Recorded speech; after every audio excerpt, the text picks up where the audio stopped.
That shows us that as we start to experience higher and higher states of consciousness, we start to produce huge amount of light, which is directly proportional and translatable to the amount of possibilities and powers that start to manifest on this plane, as well as the freedom from pains and sufferings experienced by beings in lower states of consciousness.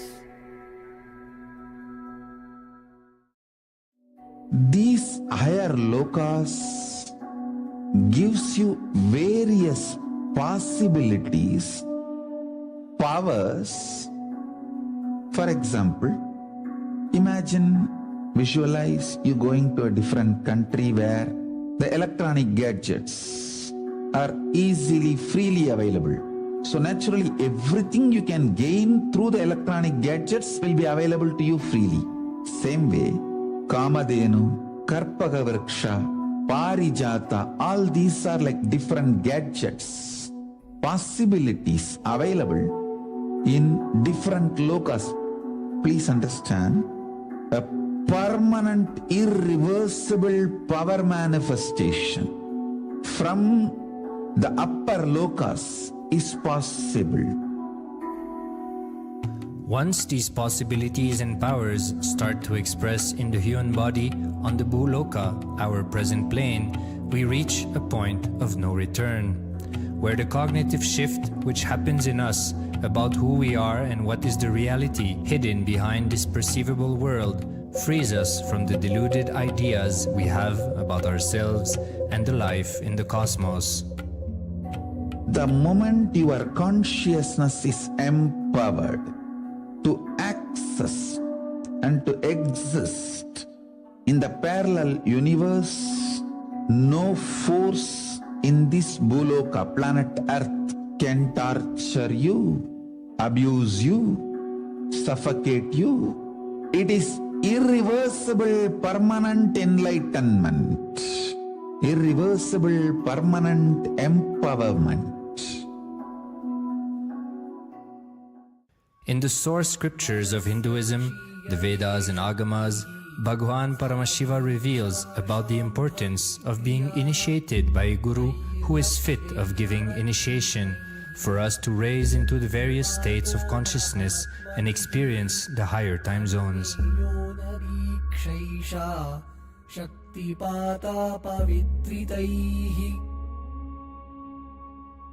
The potency of Anavamala, which veils the innate and essential nature of the soul, is set into the decaying phase by this specific activity. Such specific activity is characteristically called Diksha. The intimate communion between the Blessed One and the Blessing One is very rare and difficult to occur. The Supreme Pontiff of Hinduism, Jagat Guru Mahasannidhanam, His Divine Holiness Bhagwan Nithyananda Paramashivoham, is the 1008th incarnation of Paramashiva as per Hinduism, living amidst us today. Starting out at a young age and enduring years of intense penance, he persevered with the single-pointed vision of experiencing the ultimate oneness with Paramashiva, known as Paramadvaita. He traversed the length and breadth of India, initiated by his gurus into yoga, tantra, and other Eastern metaphysical sciences. After having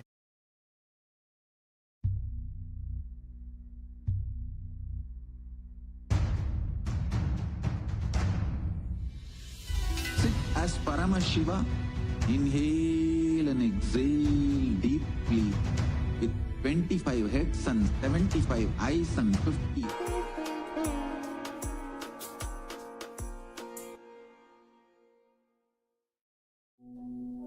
The brain is the body's most complex organ, containing more than 100 billion neurons, each of them in chemical and electrical conversation with up to 10,000 other neurons.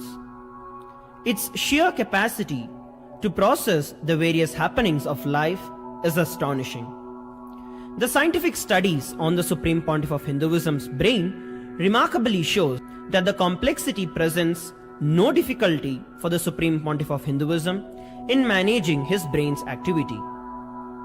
The Supreme Pontiff of Hinduism's capacity to control his brain is very fluid. He can easily shift his brain function and alter his brain waves, allowing the travel into various time zones possible and effortless. The results from the scientific studies conducted on the Supreme Pontiff of Hinduism showed that the human body and brain is able to choose to alter the body and to travel to other dimensions at will. The possibility for people to experience the healing capabilities as well as the higher states of consciousness is an event of immense benefit for humankind. The science of altering the rates and progression of many physical diseases, mental instabilities, and ultimately the superconscious breakthrough has now been made available and achievable for today's humanity. The Supreme Pontiff of Hinduism is a bridge between the visible and the invisible. He is also a bridge between the age-old world of mysticism and the modern world of science and discovery. As brain research continues on a widespread basis, and as we appropriately bring the phenomena of mysticism into the realm of science for further study, we are taking strides on the path of physical and mental health as well as superconsciousness. I'm going to empower, enlighten each and every one of you with the fuel and energy of the parallel universe. It can make you tireless forever. It can just kill the boredom once and for all in your life. It can just make you manifest third eye power right now. You may experience intense levitation right now. You may experience absolute flexibility of the body and complete detoxification, a complete healing right now. There can be multiple possibilities. I'll infuse this intense supernal effulgence DNA, Tejas, Ojas, Kundalini Shakti into your spine to consciously lift you to KAILASA.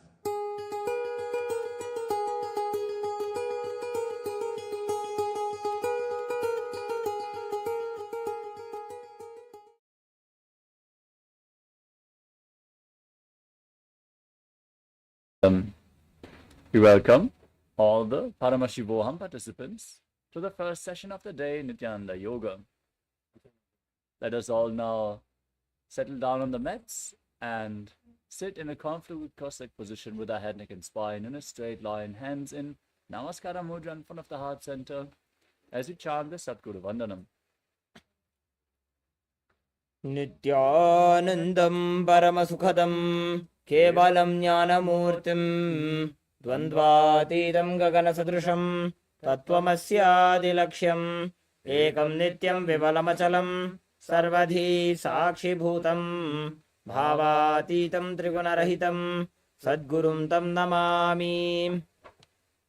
Next, we will chant the Shiva Mula Mantra, Om Ham Haum Shivaya Namaha, 11 times. Please follow along internally. Om Ham Hum Shivaya Namaha. Om Ham Hum Shivaya Namaha. Om Ham Hum Shivaya Namaha. Om Ham Hum Shivaya Namaha. Om Ham Hum Shivaya Namaha. Om Ham Hum Shivaya Namaha. Om Ham Hum Shivaya Namaha. Om Ham Hum Shivaya Namaha. Om Ham Hum Shivaya Namaha. Om Ham Hum Shivaya Namaha. Om Ham Hum Shivaya Namaha. Om Ham Hum Shivaya Namaha. Next, we are going to perform the Tattvachamanam, the ritualistic cleansing. Now, take your Panchapadram and Udani, the cup with a spoon with some water, and keep your right hand in the Gokarna Mudra in the shape of a cow's ear, as our Acharya is demonstrating. Take one Udani of water and pour it into your right palm. Each time the word Swadha is chanted, sip the water from the bottom of your palm for a total of 3 times. ॐ आत्मतत्त्वं शोधयामि स्वधा ॐ विद्यातत्त्वं शोधयामि स्वधा ॐ शिवतत्त्वं शोधयामि स्वधा. Now wash your right hand with the water from the Panchavacham and wipe your lips twice with the bottom of your right thumb as we chant. ॐ हां हृदयाय नमः. Now wash your hand again. With your index, middle and ring finger joined together, touch above your upper lip and below the lower lip. Wash your hand again. With index and thumb together, touch your right nostril and your left nostril. With ring finger and thumb, touch your right eye, right ear and left ear. Then wash your hand again. With your little finger and thumb, touch your navel, your right chest and the left chest. And with the tips of all your fingers, touch the crown of your head, the right shoulder, the left shoulder, and your heart center. Wash your hand once more. Now clasp your right hand over the left and place both your hands on your right thigh. Sit with your head, neck, and spine in a straight line. Close your eyes and set the sankalpa. Make a conscious declaration to existence what you want to manifest in today's Nithyananda Yoga session, the ritual of yoga, as we chant the sankalpa mantra. ॐ ममोपात्त समस्त दुरितक्षयद्वारा भगवत् श्री नित्यानंद परमशिव प्रीत्यर्थम श्री नित्यानंदेश्वरी परमशिव शक्ति समेत श्री नित्यानंदेश्वर परमशिव प्रीत्यर्थम च अद्य पूर्वोक्त एवं गुण विशेषेण विशिष्टायाम् अस्यां शुभतिथौ पूर्ण आरोग्ययुक्त दृढगात्र यौगिक शरीर सिद्ध्यर्थम परमशिव शक्ति आविष्करणार्थम नित्यानंद योगाभ्यासं करिष्ये. Wash your right hand once more. Om अपौपस्पृश्य And keep Panchavacham and Tadani aside. Let us briefly go over the components of KAILASA Nithyananda Yoga. The context of Nithyananda Yoga is to awaken the Kundalini Shakti and make you manifest Paramashivatva, the realization of Paramashivoham, that you indeed are Paramashiva, the divine, the ultimate. For this, we are performing asanas, physical postures, aligning our bodies to Paramashiva, performing pranayamas, the breathing techniques, controlling the inhalation, retention, and exhalation of the breath in a specific manner, infusing the prana into the system, and aligning our breathing to Paramashiva. Mudras, by aligning our limbs, fingers, various other body parts, sometimes even the tongue, we create energy circuits and align our intra-organs, our energetic organs to Paramashiva, like third eye, Vak, and Anandagandha. The next component is Bandha.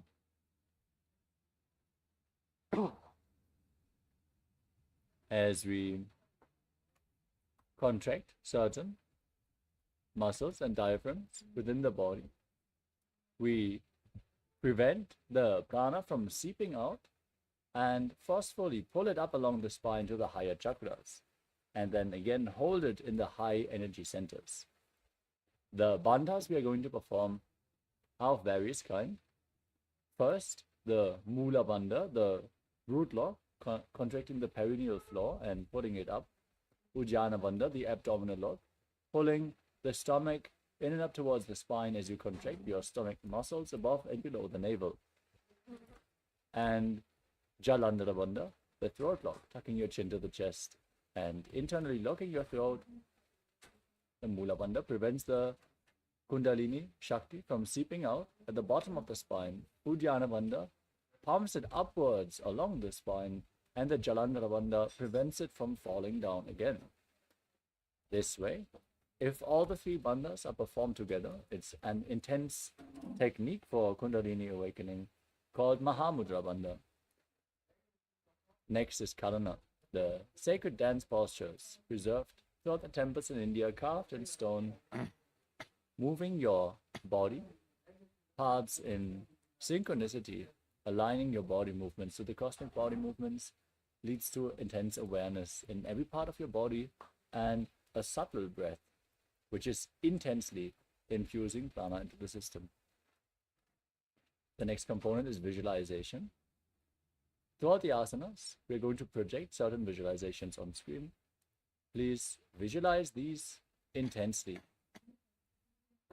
and manifest the essence of the asana even more deeply, aligning your thinking to Paramashiva, manifesting Mano Shakti, the power of thought.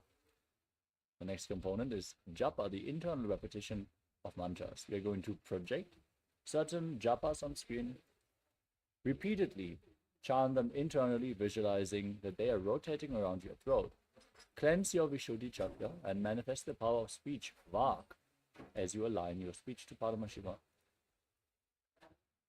During the yoga practice, your aura is opening up and you're receptive to external energies. So please make sure you're performing the ritual of yoga in a clean, sacred space. We are providing the high energy field by our Acharya here, chanting the sacred Sanskrit mantras, the scripture references for the asanas, and the words of Mahadeva himself. Sanskrit has a phonetic, powerful effect. So even just listening to the Sanskrit mantras will create the effect in your system. The next component is weightlifting. If you have weights available, keep them at the side of your mat, and we are going to inform you in which asana it is advisable to lift weights during the exercise more intensely, activating the Kundalini Shakti for this practice. The Supreme Pontiff of Hinduism says, bodybuilding is a spiritual practice and it is not limited to male bodies. So even the female bodies, don't feel discouraged to implement weights into your yoga practice. Next is mandala.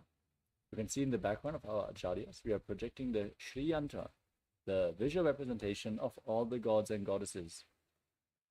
Intensely but gently gaze at the yantra and reflect the macrocosmic energies into your microcosmos, as the Shri Yantra holds various different energies, all the energies which are present in the entire universe. Next up is Abharanam. Wearing Rudaksha beads during the yoga practice makes you hold the high energy space, as Rudaksha beads function like a spiritual battery, holding onto the energy for a long time and bit by bit giving it off to your system. So keep skin contact with Rudaksha. The final component is Aushadha, the sacred alchemy products. By applying them on your skin or ingesting them, you can infuse prana into your system and healing even the most chronic diseases. The Aushadhas we recommend are Vibhuti and Kumkum. Or the male bodies, please remove your upper cloth and apply the Vibhuti on 16 places over your body. For the female bodies, please apply it on your forehead. Apply the Kumkum on your third eye, your Anga chakra, the space between the eyebrows. And if you have any sandalwood paste, you can mix it with some turmeric powder and water and apply it on your temples. If any other Aushadha prepared by the Supreme Pontiff of Hinduism is available to you, you can also apply these during the yoga practice. With this, let us now get ready for Nithyananda Yoga. As we enter the first asana of the sequence, which is Sukhasana, sit in a comfortable cross-legged position with your head, neck and spine in a straight line.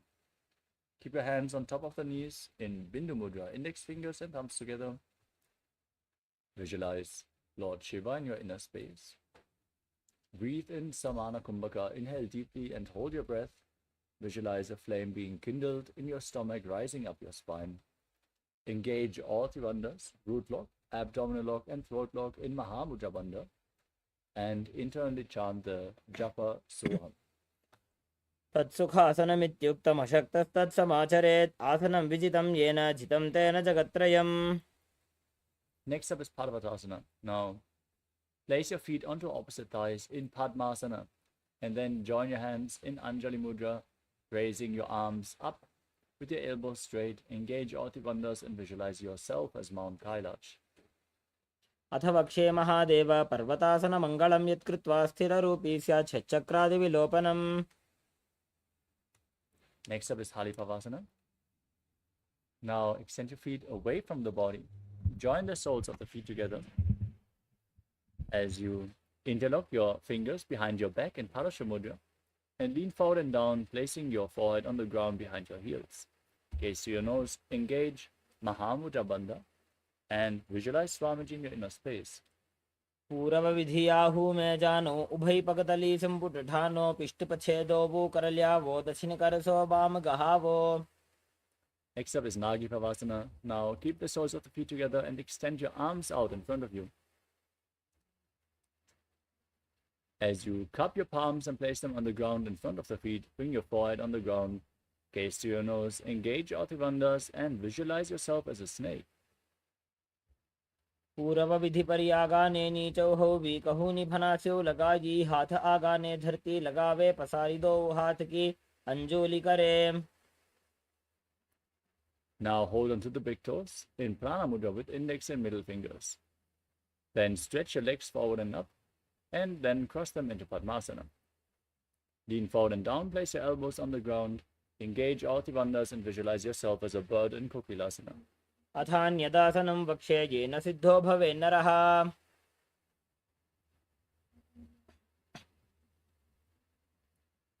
Next up is Nithyananda. Now sit in Ardha Padmasana with your knees and ankles stacked.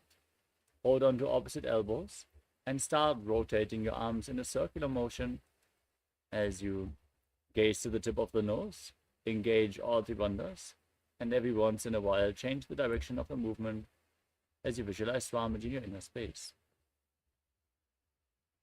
गोड़ा बामा पाद की आशा माहिली सोज दक्ष चरण को बार लौता परिकुल्फ समोज. The next asana is Gajasana. Now place your hands flat on the ground, shoulder width apart, and raise your hips up high. Then scoop your head and chest forward and down again and again as you engage Uddiyana Bandha, the abdominal lock, and Mula Bandha, the root lock. Visualize yourself as an elephant. निब्जं पादाग्रे भूमौ कृत्वा लंबी भुजा मस्तकाग्रे निधाय. Next up is a Rikshasana from the same posture. Now press one heel into the ground and lift the other heel up, alternating the position of the feet again and again as you engage Uddiyana Bandha and Mula Bandha and visualize yourself as a bear. एकैकं पादमाकुञ्च्य गजासनं कुर्यात् रक्षासनं भवति. Now rise up and stand on the tips of the big toes if you can. Bring your hands to the chest in Hridaya Mudra with index, middle and ring fingers joined together. Engage Uddiyana Bandha and Mula Bandha and visualize Swamiji in your inner space. केशेन पादयुगलं बद्ध्वा तिष्ठेत धोमुखः अथवा ईश्यावक्षे यत्कृत्वा सत्यवान् भवेत्.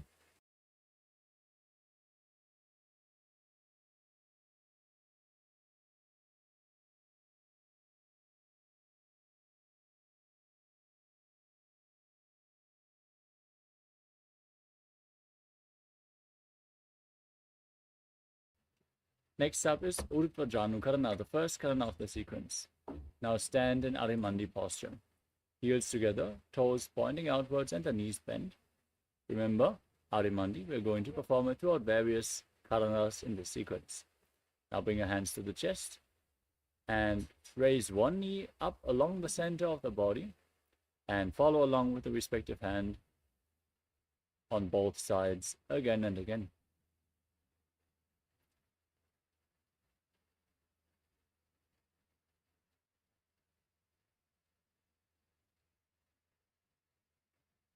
The next asana is Balalingasana. Now, interlock your fingers from the outside in Sarva Shankari Mudra and pull one knee up against your chest As you stand erect on the mat like a rod, engage all the wonders and visualize yourself holding a baby. एकं जानुरसि आलिङ्ग्य स्थातव्यं बाललिङ्गनं भवति. Next up is Paramashivoham. Now pull the foot behind towards your buttocks, holding it with both hands as you engage all the wonders and visualize Swamiji in your inner space. स्थित्वैकस्मिन् पादतले कराभ्यां वेष्टयेत् तनुं पृष्ठे संस्थाप्य यत्नेन पादपीडनमासनम्. Now hold the sole of the foot from the inside and kick the leg back and up.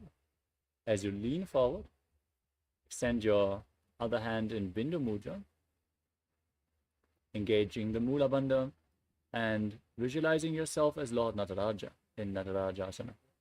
उत्तानपादं क्रौञ्चं च मरीचिं वीरभद्रकं नटराजं त्रिकोणं च सुप्ताङ्गुष्ठप्रसारणे.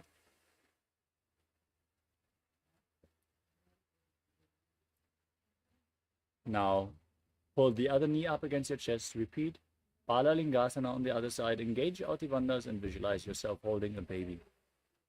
एकं जानु उरसि आलिङ्ग्य स्थातव्यं बाललिङ्गनं भवति. Now take the foot, pull it behind towards your buttocks. Engage your Bandhas and visualize Swamiji in Parapidanasana. स्थित्वैकस्मिन् पादतले कराभ्यां वेष्टयेत् तनुं पृष्ठे संस्थाप्य यत्नेन पादपीडनमासनम्.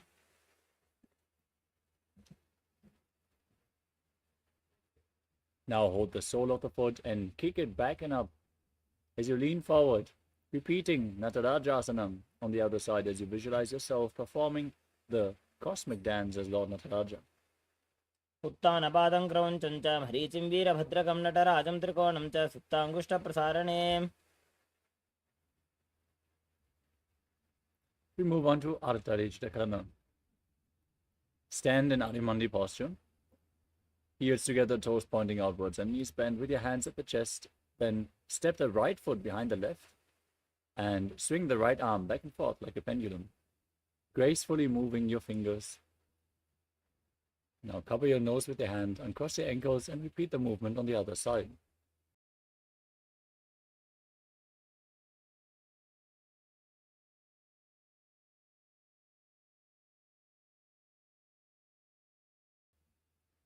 Next up is the skeleton dance. Now visualize your bone structure and shake your body intensely.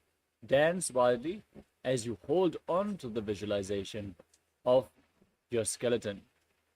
You're just a skeleton. There's no muscles, no blockages, just bones. And shake your bones.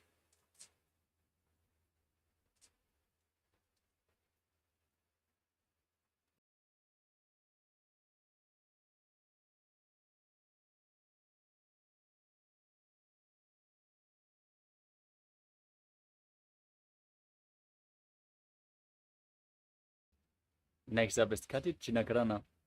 From the Arimandi posture, cross your arms above your head with the palms facing back. Now turn your body to one side, open up your arms above the head, cross them back to the center, and repeat the movement again and again on both sides.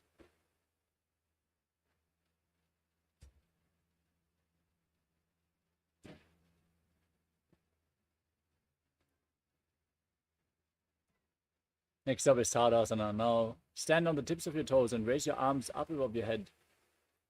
Keep the arms parallel, palms facing each other as you engage all the bandhas. Visualize yourself as a palm tree and internally chant the new japa, Shivoham. महामुद्राबद्धकोनो tadasana विभेदकान् विनोत्तानं सदा कुर्यात् अन्तर्वत्नीपतिप्रिया. The next asana is Uttanasana. From a standing position, lean forward and down and place your hands flat on the ground if you can. Engage all the bandhas. Visualize Swamiji in your inner space and keep breathing in Samana Kumbhaka as you visualize the flame rising up your spine. महामुद्राबद्धकोनो tadasana विभेदकान् विनोत्तानं सदा कुर्यात् अन्तर्वत्नीपतिप्रिया. Next up is Tadakshvasana. Now place your hands flat on the ground, shoulder width apart, and step your feet back into a tall plank position. Contract the perineal floor, Mula Bandha, and tuck your chin to the chest, Jalandhara Bandha. As you rotate your head from side to side, visualize Swamiji in Tarakshvasana. गजासनवस्थित्वा मस्तकं वारं वारं दक्षिणकुक्षिं सव्यकुक्षिं नयेत्.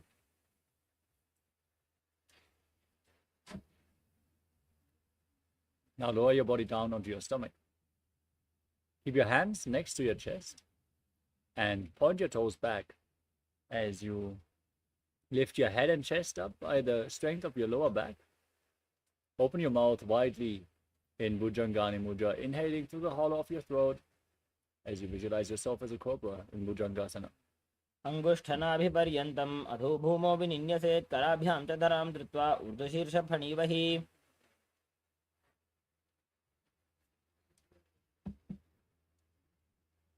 Next up is Shashasana. Now push your body back up into the plank position and alternate pulling one knee in towards your chest back and forth. As you breathe calmly through your nose in Sahadra Kumbhaka, leading the prana along your spine and holding the breath every once in a while, holding the prana in the various chakras of your body individually. Now visualize Swamiji in your inner space. गजासनसंस्थितो जानुद्वयमाकुञ्च्य वारं वारं कर्तव्यं शशासनं भवति. Next up is Rathasana. From the same position, step one foot in between your hands. Now jump the front foot back and bring the other foot in between the hands again and again as you visualize yourself as a chariot. गजासनसंस्थितो एकैकं पादं पुरोमार्गेण भ्रामयित्वा कर्तव्यं रथासनं भवति. Now rise up with one leg extended forward and the other foot far back, toes facing sideways. Now bend the front knee at a 90-degree angle. Push your hips so they are facing forward. Engage Uddiyana Bandha and Mula Bandha. Raise your arms up parallel above your head. As you gaze to your third eye, engage Uddiyana Bandha and Mula Bandha and visualize yourself as Lord Virabhadra in Virabhadrasana. वासिष्ठमथ कौण्डिन्यम् ऊर्ध्वकुक्कुटमेव च अष्टावक्रमथोत्थानं मयूरं सेतुबन्धनम्. Now repeat Virabhadrasana on the other side. Exchange the position of your feet. Bend your front knee and raise your arms up. Gaze up and visualize yourself as Lord Virabhadra. वासिष्ठमथ कौण्डिन्यम् ऊर्ध्वकुक्कुटमेव च अष्टावक्रमथोत्थानं मयूरं सेतुबन्धनम्. Next up is Vrikshasana. Now raise the sole of one foot against the inner opposite thigh. Join your hands in Anjali Mudra and raise them up above your head. Keep your elbows straight, engage Uddiyana Bandha and Mula Bandha and visualize yourself as a tree. वामोरुमूलदेशे च याम्यं पादं निधायतो तिष्ठेत् वृक्षवद्भूमौ वृक्षासनमिदं विदुः. Now bring the raised foot on top of the opposite thigh. Join your hands in Namaskara Mudra in front of the heart center. As you visualize yourself as Lord Garuda in Garudasana. गरुडासनमावक्षे येन ध्यानं स्थिरं भवेत् सर्वदोषाद्विनिर्मुक्तो भवतीह महाबली. Now repeat Vrikshasana, the tree posture on the other side. Raise your arms up above your head. Engage all the bandhas. Breathe calmly through your nose in Sahadra Kumbhaka. वामोरुमूलदेशे च याम्यं पादं निधायतो तिष्ठेत् वृक्षवद्भूमौ वृक्षासनमिदं विदुः. Now repeat Garudasana on the other side. Bring the other foot on the opposite thigh. Join your hands in Namaskara Mudra. Visualize yourself as Lord Garuda with big wings on your back. गरुडासनमावक्षे येन ध्यानं स्थिरं भवेत् सर्वदोषाद्विनिर्मुक्तो भवतीह महाबली.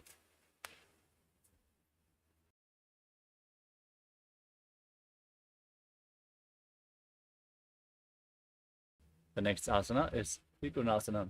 Now step one foot forward and the other foot far back, keeping the back toes facing sideways. Extend your arms parallel to the ground and lean forward and down. Place one hand at the foot and the other hand pointing up towards the sky. As you Gaze up along the raised arm and visualize yourself as a triangle. उत्तानपादं क्रौञ्चं च मरीचिं वीरभद्रकं नटराजं त्रिकोणं च सुप्ताङ्गुष्ठप्रसारणे. Now rise back up, rotate your feet and lean down to the other side. Gaze up as you repeat Trikonasana, the triangle posture. उत्तानपादं क्रौञ्चं च मरीचिं वीरभद्रकं नटराजं त्रिकोणं च सुप्ताङ्गुष्ठप्रसारणे.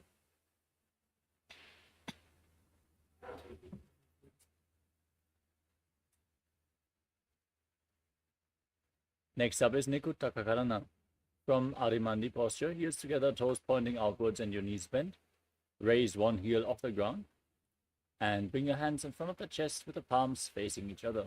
Now stomp the raised heel to the ground, lift the other heel up and exchange the position of your hands again and again.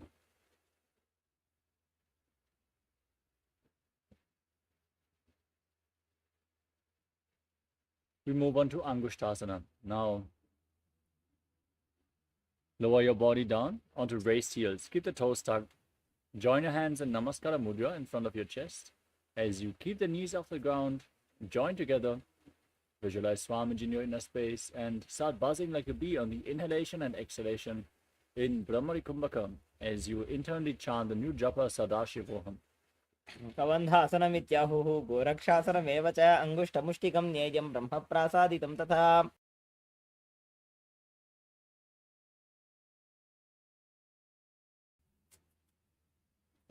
The next asana is Saurasana. From Angushtasana, now extend one leg forward. Keep your hands at the side, fingertips just touching the ground next to your body with the palms facing forward in Vara Mudra. Visualize Swamiji in your inner space. प्रसार्य एकं पादतलं संस्थाप्य त्वेकपादकम्. Now lean forward and down, hold on to the big toe of the front foot and hold on to the back heel with the other hand. Balance in this asana as you visualize Swamiji in your inner space in Vidunanasana. गुल्फस्थितो पादमेकं प्रसार्य तत्पादाग्रं संस्पृश्य तत्करेण. Now extend the other leg forward. Exchange the position of your feet as you repeat Saurasana on the other side with your hands at the side, palms facing forward. प्रसार्य एकं पादतलं संस्थाप्य त्वेकपादकम्.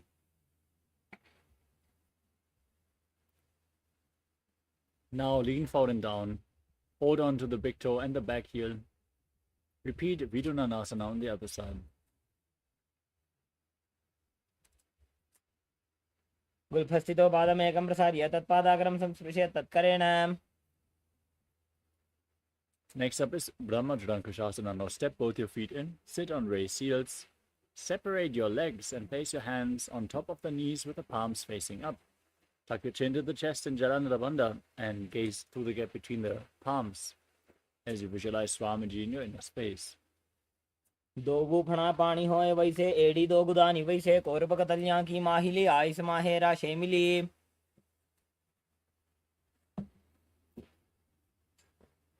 Next up is Kapilasana.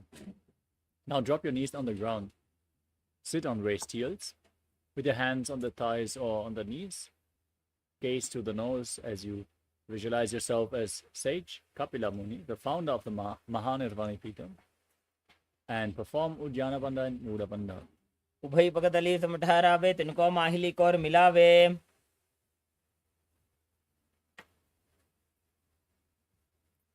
Next up is Bhadragurukasana. Now maintain the same sitting posture, but shift your gaze up towards your third eye, your visualization to Swamiji, and the Bandha to the Muda Bandha. दो भू पकतली संपुट करे कौरवारली भू पर इधरे.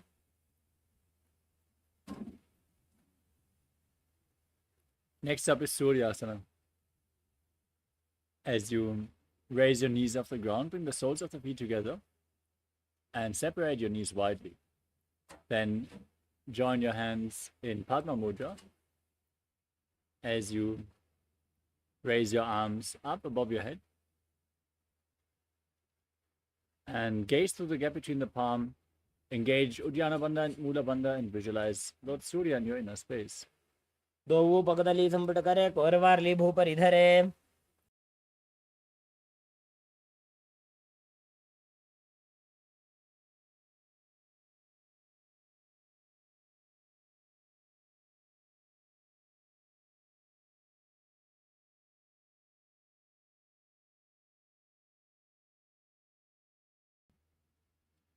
The next asana is Mandukasana. Now bring the knees on the ground, the feet flat, and keep your hands on the knees. As you gaze up towards your third eye, visualize yourself as a frog. Press your tongue flat against the palate of your mouth in Manduki Mudra. Breathe calmly through your nose in Sahadra Kumbhaka and perform the Mula Bandha in Mandukasana.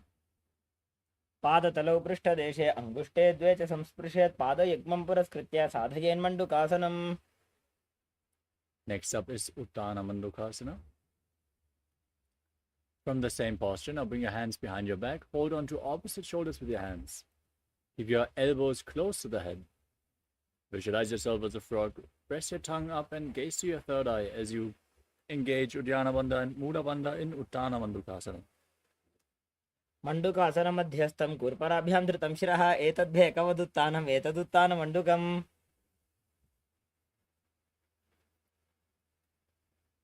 Next up is Simhasana. Now, cross your feet and sit on the heels. Keep your hands on top of the knees. Visualize yourself as a lion as you gaze to the nose, stick your tongue out, and exhale forcefully again and again. दक्षिणं सव्यगुल्फेण दक्षिणेन तदेतरं हस्तौ जान्मौ संस्थाप्य स्वाङ्गुलीश्च प्रसार्य च. Next up is Padadasana. Now, with the knees separated, bring the soles of the feet together, toes pointing backwards, and sit on your heels. Now, cross your arms behind your back. Hold on to the big toes in Prana Mudra. As you gaze to your nose, tuck your chin to the chest, and visualize Swamiji in your inner space. Return to buzzing like a bee in Brahmari Kumbhaka. गुल्फौ च वृषणस्याधो विक्रमेण समाहितः पादाङ्गुष्ठौ कराभ्यां च धृत्वा च पृष्ठदेशतः. The next asana is Kakabhushandi Asana. Now place your feet flat on the ground and separate your knees as you bring your arms in and around the raised knees and reach for your hands behind your back. Interlock your fingers in Parasha Mudra as you gaze at the nose and visualize yourself as a crow.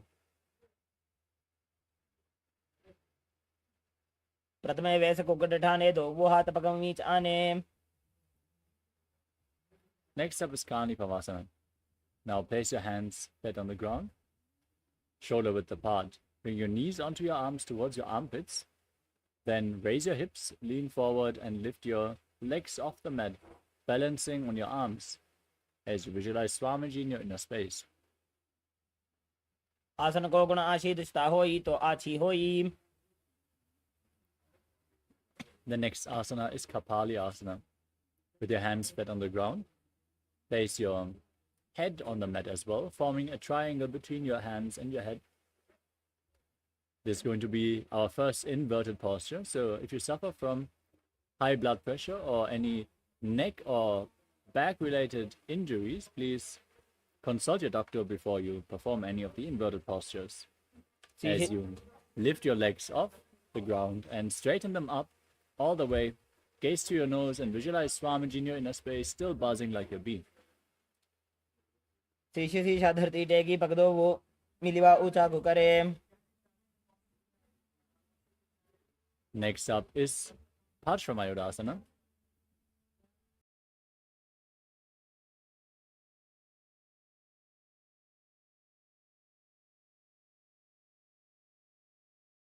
Now, in a squatting position, keep your hands on the ground and twist your body to one side, aligning your knee and hip with your elbows. Then lean forward and down. Find balance. Lift your body off the ground and extend your legs out to the side. As you gaze up towards your third eye, visualize yourself as a peacock And exhale all the way in Rechaka Kumbhaka, holding your breath in Parshvamayurasana. मयूरं दण्डवत् कुर्यात् मायूरं दण्डनामकम्. Now twist your body to the opposite direction. Lean forward, lift your body off the ground and balance as you visualize yourself as a peacock in Parshvamayurasana on the other side. मयूरं दण्डवत् कुर्यात् मायूरं दण्डनामकम्. Next up is Bhairaganathasana. Now place your hands flat on the ground and step your feet back into the plank position. Then step one foot outside the hand in between the two hands as you gaze up towards your third eye and visualize yourself as Lord Kala Bhairava. आसन को गुण पीति जाई. Now exchange the position of your feet. Bring the other foot in front as you gaze up and visualize yourself as Lord Kala Bhairava. आसन को गुण पीति जाई.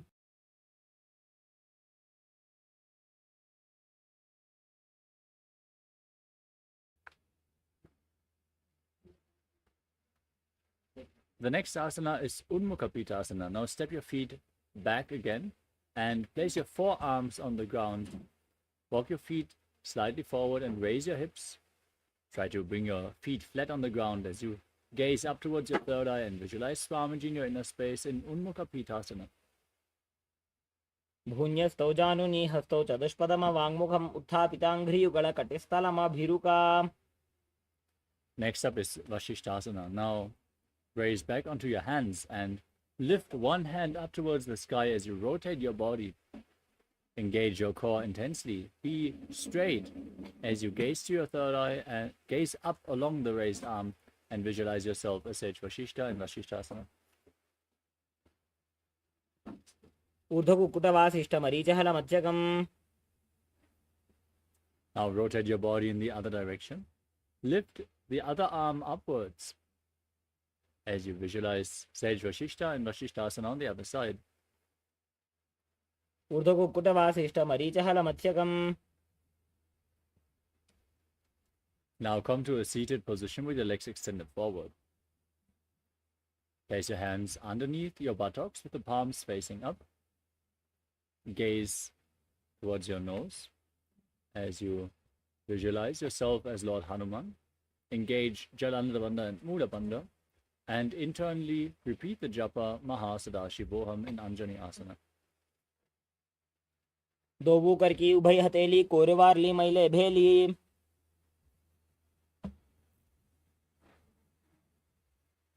We move on to Paschimottanasana.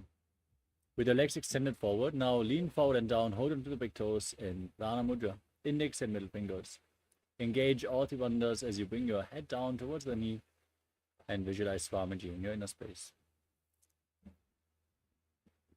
जानो परिललाटन्तो पश्चिमं ताणमुच्यते येन केन प्रकारेण सुखं धार्यं च जायते.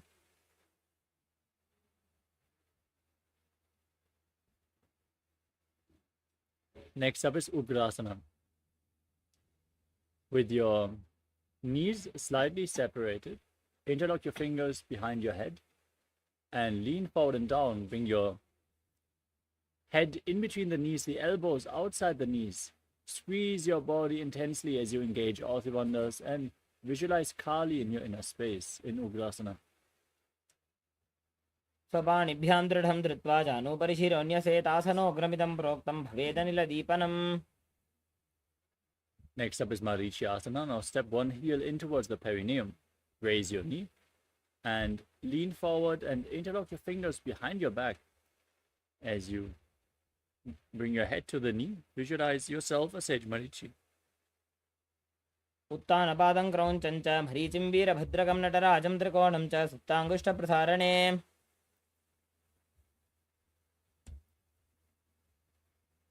Now from Marichyasana, drop the raised knee to the side. Keep the heel at the perineum as you lean forward and down. Hold on to the front foot with both hands. Gaze to the nose. Exhale all the way. Visualize Swamiji and engage Mahamudra Bandha in Mahamudrasana.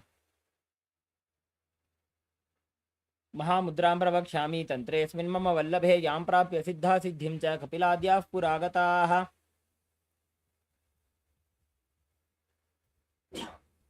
Now repeat Marichyasana on the other side. Bring the other heel towards the perineum. Lean forward and down and interlock your fingers behind as you visualize yourself as Sage Marichi.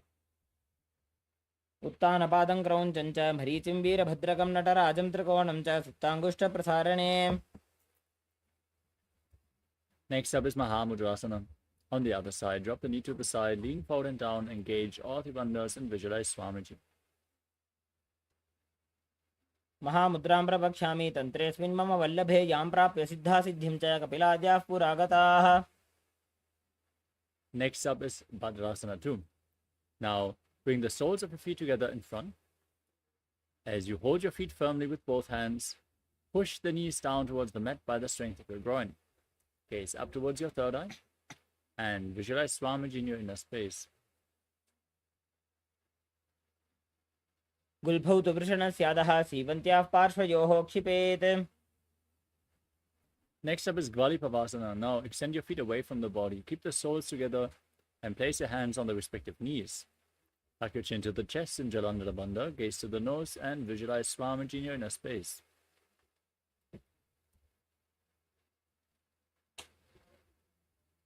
पूर्व चरपट चौक कक्षो सोजी वाही विधिजो कीजे sooji. Next up is Joni Asana. Now, with the soles of the feet together, bring your heels closer towards your perineum. Hold on to the feet with your hands as you gaze to the nose and visualize the Yoni Mandala, the visual representation of Devi Paramashiva Shakti projected in the top right corner of the screen as you lean forward and down. दो पगतली संपुट करे AD मेडके Dhing धरे। Next up is Midakipavasana. Now extend your feet away from the body. Keep the heels of the feet together and the soles apart as you bring your forehead on the ground behind the heels and place your hands on the ground extended away from the body. Gaze to the nose and visualize Swamiji.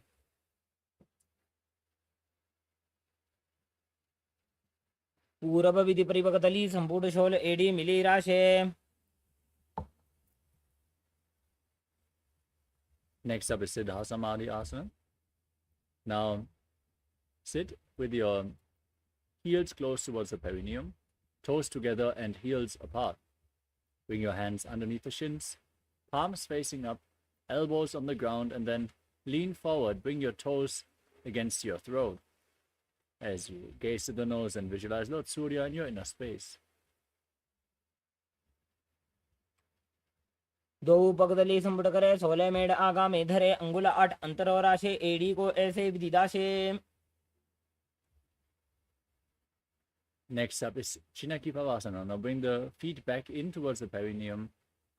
Separate the toes and hold the feet. Open them up like a book. Bring the palms facing up, the soles of the feet facing up.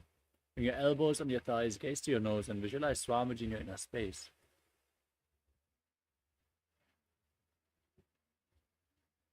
दो पगा की AD धरती मगिवा मेढ़ लगावे।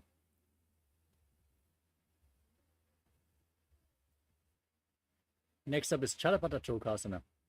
Now keep the soles of the feet together and place your hands on the knees. Gently push them down towards the ground as you engage Uddiyana Bandha and Mula Bandha. Gaze to your third eye and visualize Swamiji in your inner space.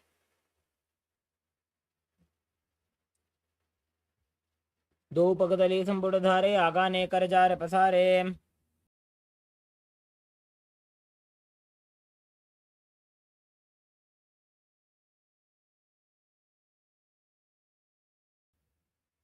The next asana is Bhairavasana.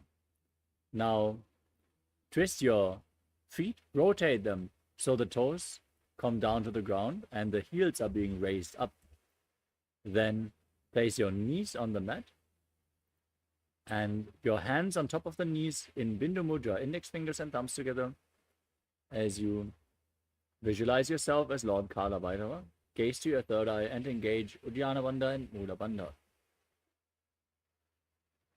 गुल्भौ सम्पीड्य चान्योन्यं व्युत्क्रमेणोत्थितं शनैः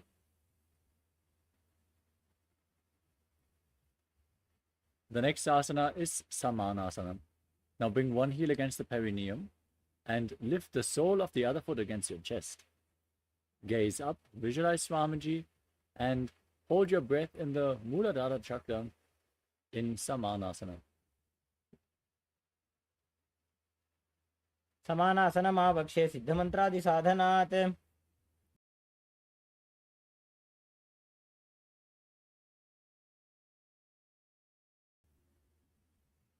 Now lift your foot up over top of the respective shoulder and extend the opposite leg forward as you keep your hands at the side for balance. Gaze up towards your third eye and visualize Swamiji in Apanasana. केवलं पादमेकं च स्कन्धे चारोप्य यत्नतः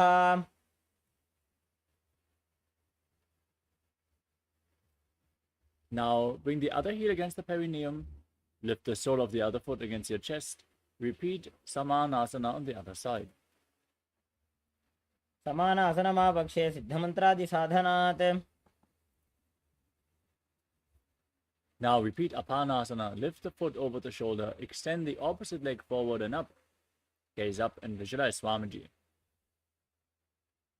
केवलं पादमेकं च स्कन्धे चारोप्य यत्नतः Now stack your knees in front of the body. Keep the heels outside the hips as you place your hand on top of the knees, interlocked in Parshamudra. Gaze to your nose and visualize the face of a cow. Breathe in Sitkari Kumbhaka. Press your tongue up against the palate of your mouth without touching the teeth, and hiss through your teeth as you inhale, internally chanting the new japa Om Nithyanandoham in Gomukhasana. सव्ये दक्षिणगुल्फं तु पृष्ठपार्श्वे नियोजये दक्षिणे अपि तथा सव्यं गोमुखं यथा Now hold on to the big toes in Prana Mudra. Gaze to your nose. Engage Uddiyana Bandha and Mula Bandha and visualize yourself as Rishika Anasuya in Anasuyasana. दक्षिण गोड़ों नीचे उठाने वामोंता के ऊपर आने Now interlock your fingers behind your back in Parusha Mudra and lean forward and down. Gaze to your nose and bring your nose to the ground if you can in Anasuyasana too. जीमणा गोदा की संधि उपरिड़ा वा गोड़ा की संधि मिलाई राशे गोड़ा सिवले पकतल्यालो वाड़वाई सुधा राशे Next up is Garudasana too. Now bring one heel against the perineum and place the other foot flat on the ground with the knee raised against your chest. Keep your hands on the respective knees. Gaze to your nose and visualize yourself as Lord Garuda. डाबो पगमोडी एडी माहिला गुल्फ मूलद्वारनी चैदे Now raise your perineum on top of the heel and interlock your fingers behind your neck. Twist your elbows outside the raised knee and gaze up as you visualize yourself as Sage Narada in Naradasana. इष्टिजो वाम पगदली केरी भूपरिता ही लगा वे फेरी The next asana is Matsya Pitakasana. Now place one foot on top of the opposite thigh and raise the opposite knee. Hold onto the shin and the big toe of the opposite leg as you gaze to your nose and visualize Matsya, the fish avatar of Lord Vishnu.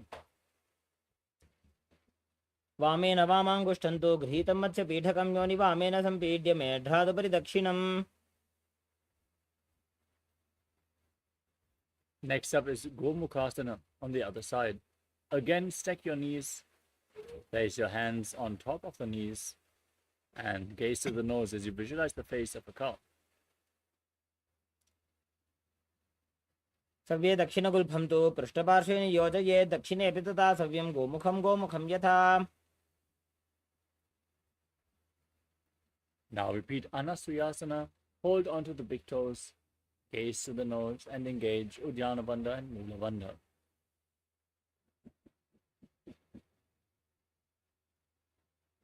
दक्षिण गोड़ नीचे उठाने वामोंता के ऊपर आने Interlock the fingers behind your back. Lean forward and down as you bring the nose to the ground. Repeat Anasuyasana too. जीवना गोदा की संधि उपरिणा वागोड़ा की संधि.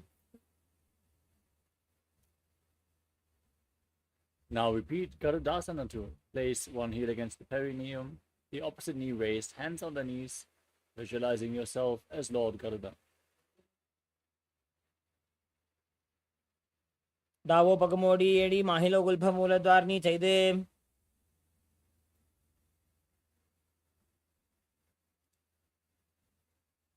Now repeat Naradasana. Sit on the heel and interlock your fingers behind your neck as you twist your elbows outside the raised knee and visualize yourself as Sage Narada.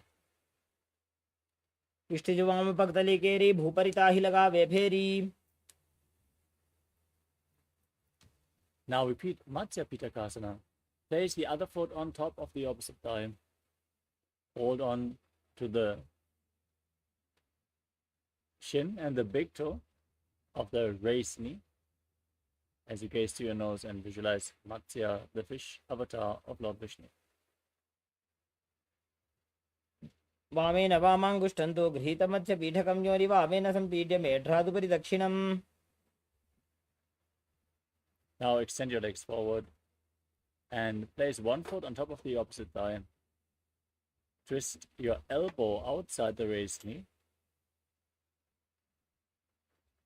as you place the raised hand at your neck. Place the other hand on the ground behind you and gaze up towards your third eye as you visualize Sage Matsyendana, the master of Hatha Yoga in Matsyendrasana. उदरं पश्चिमाभासं कृत्वा तिष्ठति यत्ततः नम्राङ्गं वामपादं हि दक्षजानूपरिन्यसेत्. Now, from Matsyendrasana, extend your front arm down towards the foot. Hold onto the big toe in Prana Mudra as you place the other hand on the respective ear, visualizing yourself as a camel in Kubasana. आसन को गुण झोलो जाए. Now, hold onto the front foot, place the back hand down on the ground, twist your spine even further, gaze to your third eye and visualize Sage Matsyendana, the master of Hatha Yoga in Matsyendrasana too. मत्स्येन्द्रपीठं जलर प्रदीप्तिं Prachanda रुक्मण्डलखण्डनास्त्रम्.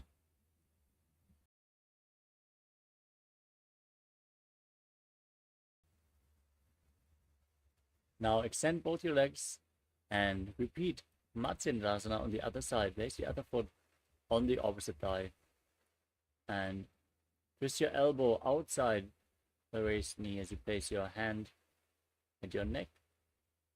If you can, step the raised foot over top of the opposite knee, intensifying the asana as you gaze to your third eye and visualizing Sage Matsyendana and Matsyendrasana. उदरं पश्चिमाभासं कृत्वा तिष्ठति यत्ततः. Next up is Kubasana. Now extend the front arm down towards the foot, hold onto the big toe in Prana Mudra as you place the other hand on your ear and visualize yourself as a camel. आसन को गुण झोलो जाए.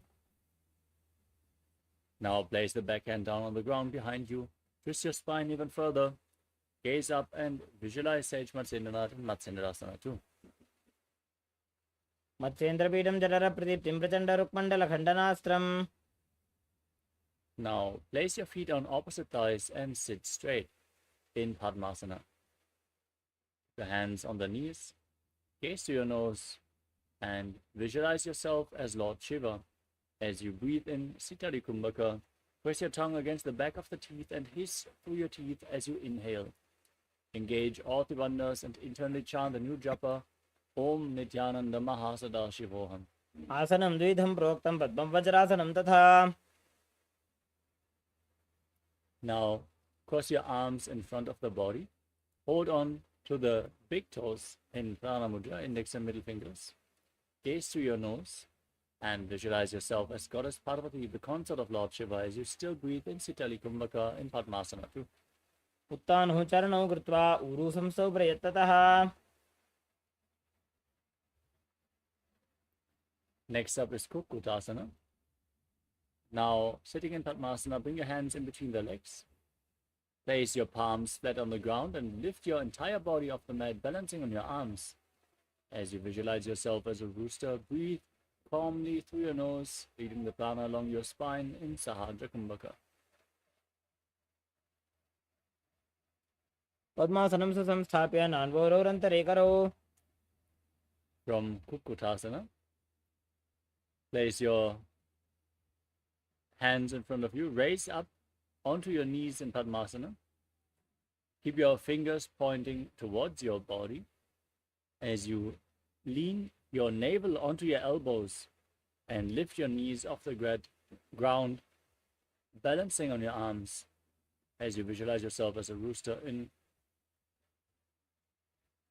visualize Swamiji in Badhakikyasana. धरामोष्टभिकरद्वयेन तत्कूर्परिस्थापितानाभिपार्श्वः. Now extend your legs. Keep your hands on the ground, fingers pointing backwards. Navel on your elbows. Lean forward, find balance, and lift your legs off the mat straight as you visualize yourself as a peacock in Mayurasana. अथ पक्षे Mahadev मयूरासनमुत्तमम्. Now place your body down, flat on the ground. Bring your feet on the mat with the toes pointing outwards, heels on the ground. Interlock your fingers around your neck and place your forehead on the ground as you visualize yourself as a crocodile in Makarasana. अध्यासशेते हृदयं निधाय भूमौ च पादौ च प्रसार्यमानो. Now place your hands on the ground next to your shoulders and lift your legs off the mat.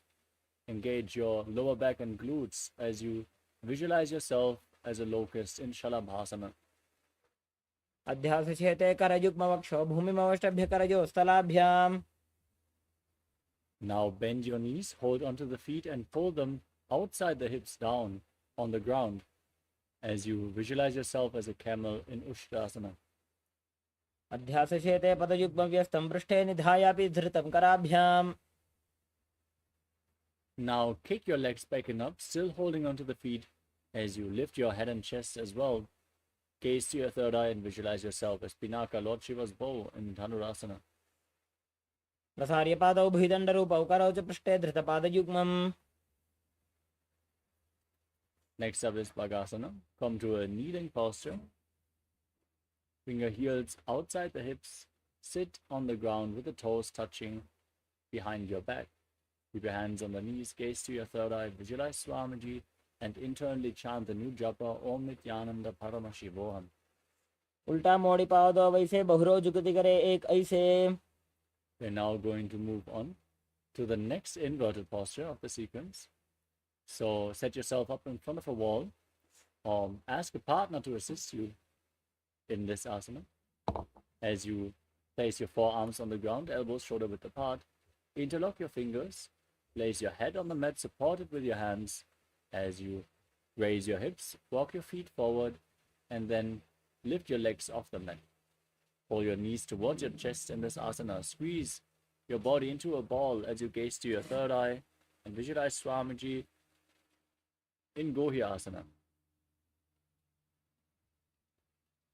दो हाथ की कहुनी Choji पुनः कलाई जाने दो ये. Now extend your legs upwards.